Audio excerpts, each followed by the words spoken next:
Suv sohasida tadbirkorlik qilmoqchi bo'lgan akalarimizga Xitoyda ikkinchi qo'lda shunaqa filtrlaydigan moslama topib qo'ydim. Qaranglar, hamma joy yangidek turibdi.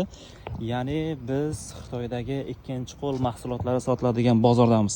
Juda katta bozor. Ko'rayotganlaringizdek, endi ikkinchi qo'l degani hammasi ishlatilgan, pachaq chiqqan degan narsa emas. Biron marta ishlatilmagan. Ya'ni buni sababi bankrot bo'lgan zavodlardan kelib qolgan mahsulotlarni shu yerda ikkinchi qo'l sifatida, ya'ni 2-3 kamida 8 barobar arzonda beraveradigan variantlarni olib turibmiz.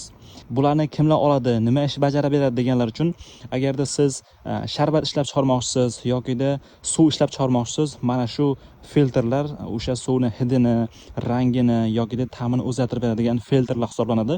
Ondan tashqari tibbiyot sohasida suyuqliklarni ham mana shu apparatlardan, filtrdan o'tkazadigan filtr moslamamiz bo'ladi. Kimga qiziq bo'ladigan bo'lsa, aloqaga chiqaverasizlar yokida shunaqa tanishlar qidirib yurgan bo'lsa, ikkinchi qo'ldagi mahsulotlarni bemalol pastda raqam qoldirib aloqaga chiqaverasizlar.